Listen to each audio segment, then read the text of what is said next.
indulge his lusts in everything that he does, in drunkenness and in sexual depravity and all the rest. And to follow God, you must love him more than you love pleasure. You must not allow pleasure or convenience or advantage to stop you worshipping the true God in the way in which he has commanded, by joining yourself to the people of God in a true church. Moses must declare himself outwardly and clearly to be a friend of God, and therefore to be an enemy of everything which God hates. And that's true today as well. Ungodly pleasure and Christianity do not mix. We are called to separate ourselves spiritually from the pleasures of this world. And God's grace teaches us to deny ungodliness and worldly lusts and to follow after righteousness. This means that we say no to certain kinds of behavior. We say no to drunkenness, which is rampant in universities in this land. We say no to ungodly entertainment. We say yes, on the other hand, to the difficult life of self-denial. We say yes to the narrow road. We say yes to chastity and modesty and sobriety. We despise the hatred and scorn of unbelievers as they laugh at us for our refusing the pleasures of this world, even when those unbelievers are close friends, so-called, and family members, such as Pharaoh's daughter, who was the adopted mother of Moses, even when they are offended at our refusing to follow the pleasures which they offer. We must refuse those pleasures, and one who will not do this cannot be a disciple of Jesus Christ. So Moses evaluates the pleasures of Egypt and sees that they are sinful pleasures. He also sees that they are for a season. A season means a short period of time. The pleasures of this world may give momentary satisfaction, but no lasting fulfillment can come from them. And this receives the emphasis in the text. Literally it says, than for a short time to have of sin the pleasure. Short time at the beginning of the sentence for emphasis, pleasure well at the end. A brief, fleeting nature of pleasure is on the foreground. The sinner might have what he calls fun for a few moments, but the feeling of fun and of pleasure never lasts very long. And that's why the sinner is never satisfied with the pleasures of this world. He has them, he experiences them, and then he needs more. He needs greater pleasures, more depraved pleasures, usually. He never has enough. And worse than that, the temporary nature of pleasure is the eternity of sin's punishment. A man may have a few fleeting moments of pleasure, maybe even a few years of pleasure, but for that sinful pleasure, he suffers an eternity in hell. And Moses understood all of this, and having done so, he makes his choice. He makes his choice by faith. By faith, Moses refused, choosing rather. Which means that first of all, he had faith, and then out of his faith, he chose. Which means God first gave him a new heart, regenerated him in the depth of his being, and caused him then to be able to make this choice, because he could not have made this choice if he had been unregenerate. If he had no life of God within him whatsoever, he would never have made this choice. He would have remained the son of Pharaoh's daughter. This was no rash decision on his part. He was 40 years old. He was a mature man, had thought about this, but a careful, deliberate choice.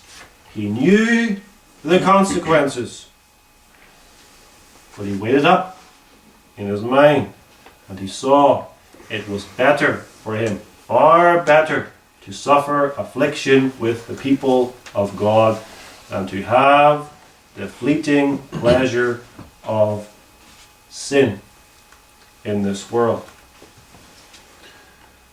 Moses' choice is explained by his esteem of Christ, esteeming the reproach of Christ greater riches than the treasures in Egypt. What is the reproach of Christ? It is the polluting of his name and the slandering of his character. He is reproached, and Christ suffered reproach his whole life long. He suffered reproach in his birth, born into lowly circumstances.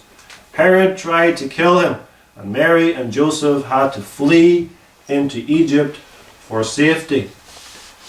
Men constantly cast filth upon the name of Christ, upon Christ's holy character. The man's a winebibber, they said of him. He's a friend of sinners. He is a Samaritan, and he has a devil.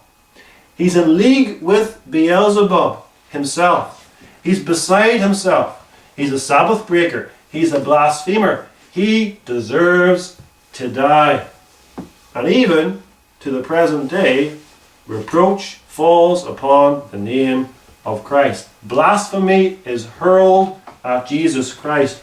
Wicked books are written slandering him. TV programs and films are written to mock him.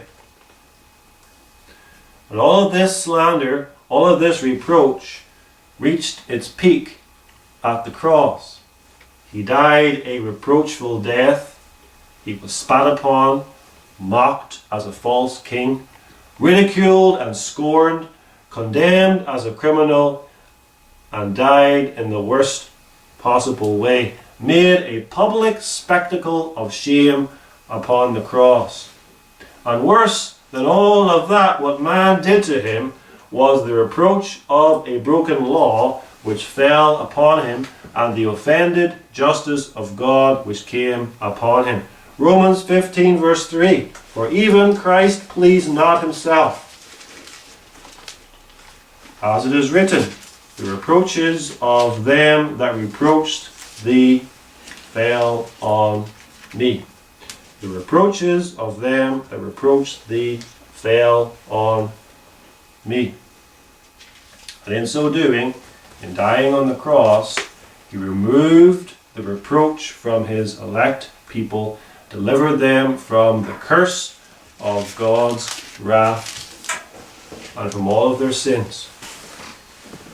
And why does the ungodly world reproach Christ?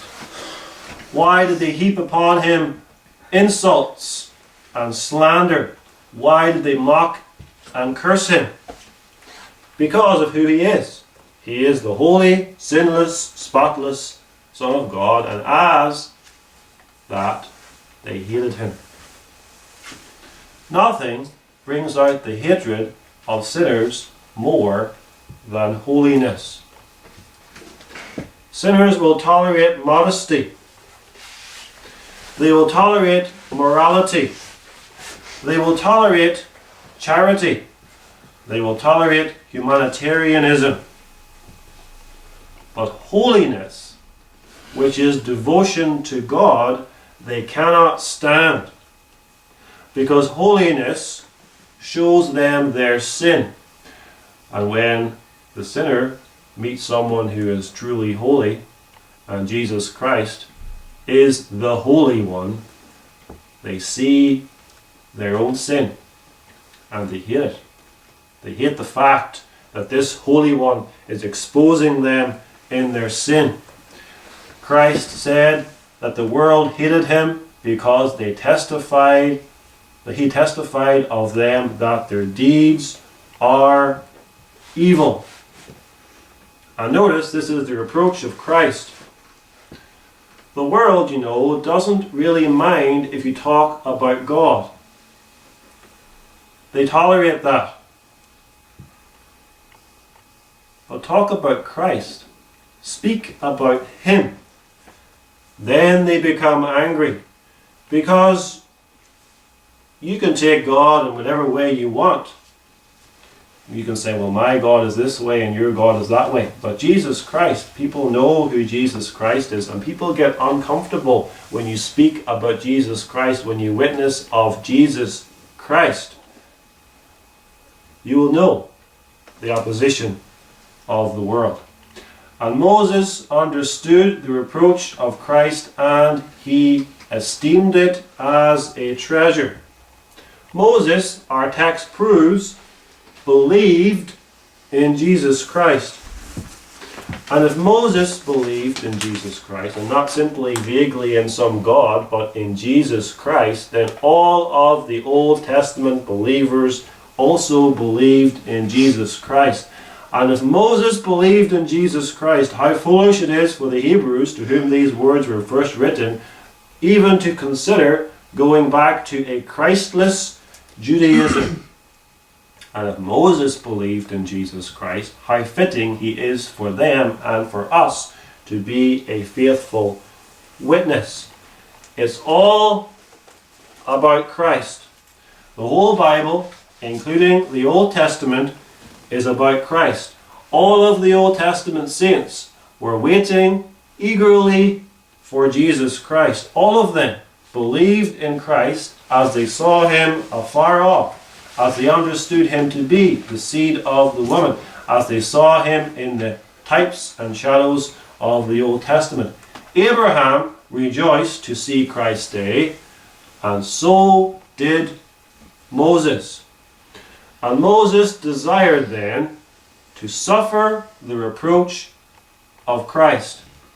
In fact, he esteemed the reproach of Christ not simply as a necessary evil, something you have to do if you're a Christian, but rather as riches.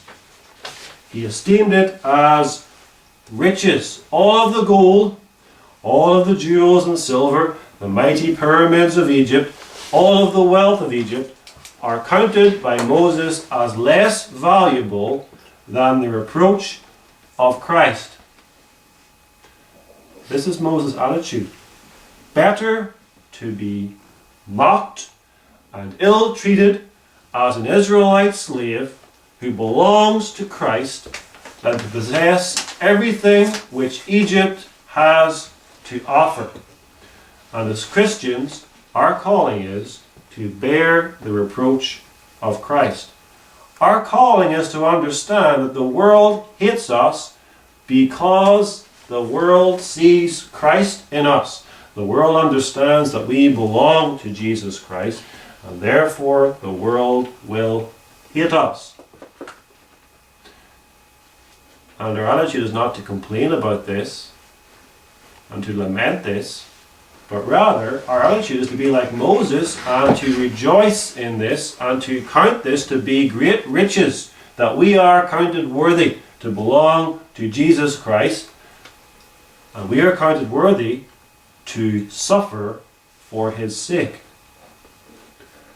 And that explains the suffering of Israel. Why is it that such suffering fell upon the Israelites? Why is it that the Egyptians so hated the Israelites that they made them slaves? And the answer is that the Egyptians, and especially the devil who was behind the Egyptians, understood that Christ is in the Israelites. That he is, as it were, in the bosom of Israel. And the devil's fury is then directed toward Israel and Jesus Christ, who will come forth from Israel. The devil is the serpent, and the seed of the serpent at this point in history is especially Egypt.